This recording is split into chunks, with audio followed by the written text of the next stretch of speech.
मोहम्मद रसूलुल्लाह, अब प्रोसीडिंग शुरू करो। और कल में ना पड़े यार। अच्छा बात के मज़ाहिर साहब जो हैं, अब उनके तो करप्शन के कुछ ऐसी चीजें सबूत सामने थे जो कि वेरीफाई हो गए रिकॉर्ड से भी।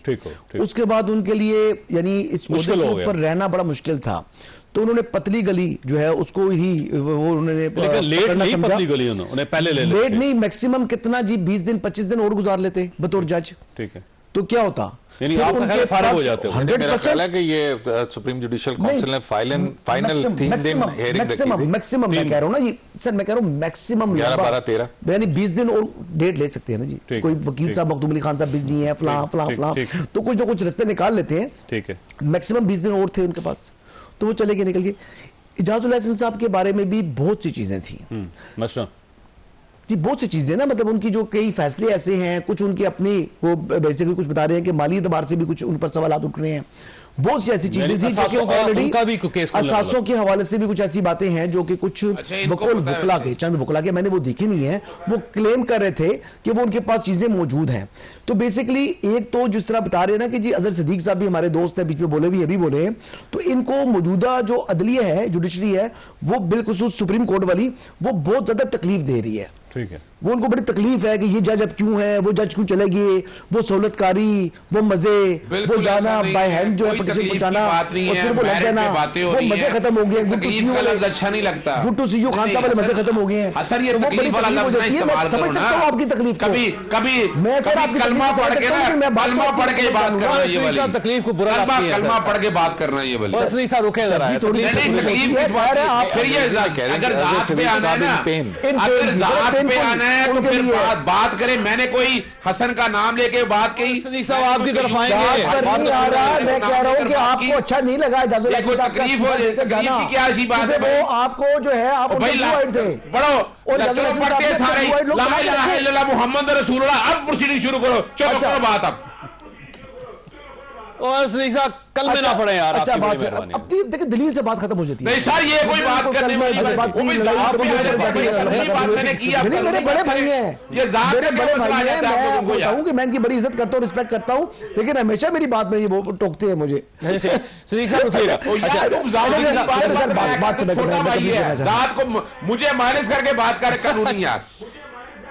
एक तो हर बार आप एक दूसरे को भाई बनाते हैं, फिर लड़ते भी हैं जी। अच्छा मैं वो अर्ज कर रहा था कि देखिए इजाजुल हसन साहब के लिए जो प्रॉब्लम्स थे, इजाजुल हसन साहब के बारे में अब मुबैना तौर के ऊपर ऐसी बातें बताई जा रही थी कि एक तो जो उन्होंने अपना खत लिखा था, ठीक है, अपना जो खत लिखा था, अभी नहीं, जो प्रैक्टिस एंड प्रोसीजर की जो मीटिंग के हवाले से उन्होंने स्कैंडलाइज किया सुप्रीम कोर्ट ऑफ पाकिस्तान को। लेकिन उससे पहले तो सुप्रीम कोर्ट को नहीं जी, स्कैंडलाइज किया सुप्रीम कोर्ट ऑफ पाकिस्तान को, वो प्रैक्टिस एंड प्रोसीजर वाली जो कमेटी थी उसको स्कैंडलाइज किया। फिर वो जो जजेस बने उनकी चीजों के हवाले से जो वकला ने मौकफ रखा था अपना, एक चीज तो ये थी। दूसरा ये है कि जो एसजेसी की प्रोसीडिंग होती है उसमें एक्यूज थे जस्टिस मज़ार अली अकबर नकवी साहब, तो उनके साथ भी मुसलसल राब्ते में रहना, उनको भी फीड करना, और कुछ उसके हवाले से सुनने में आ रहा है मुबैना तौर पर कि उसका भी हवाले से कोई एविडेंस, शायद कुछ ऑडियोज, कुछ किस्म की चीज शायद तो सरफेस पर आने लगी कि उन्होंने उनको बताया कि ये हो रहा है। जी बताया जो साहब वैसे कोई खौफ था इजाजुल हसन साहब का? देखिए मैं अजहर सिद्दीक साहब के ने भी एक इशारतन जो है ना एक बात की है, मैं उसका जवाब नहीं दूंगा क्योंकि वो जिसके मुतालिक थी वो बहरहाल उसको रहने दीजिए।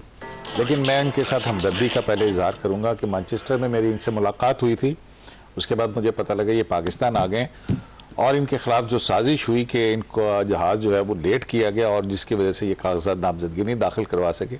तो पहले तो कागजात तो करा दिए उन्होंने, नहीं किसी और ने करवाए थे, फिर इसके बाद इनका ही था। मैंने यानी दोनों को मेरी फिक्र ज्यादा है, लेकिन और इनका जहाज लेट किया गया, घंटे बाद उनको टिकट भी मिल रहा है जी, आज ही मिलेगा टिकट आपको। मुबारक हो सिद्दीक साहब, पता नहीं बनना चाहता रहे लेकिन टिकट उनको जरूर मिलेगा। तो वो जिस तरह से पाकिस्तान तहरीक इंसाफ के अंदर वकला शामिल हो रहे हैं, तो मेरा ख्याल है कि अब जस्टिस मज़ाहिर अली अकबर नकवी और जस्टिस इजाजुल हसन भी शायद पीटीआई के सुरखेल रहनुमाओं में शामिल हो जाएं और एक मूवमेंट। वैसे उनका पार्टी के साथ ताल्लुक कोई नहीं था सर, उनसे ज्यादा सहूलतकारी पीटीआई को किसी ने कहीं से नहीं। ये दाम लगाते रहे ये दाम लगाते रहे थे जस्टिस साकिब निसार साहब पे, वो दाखिल हो गए हैं, वो आ गए हैं उसमें पीटीआई में, ये तो उस पर भी इल्जाम लगाते रहे थे।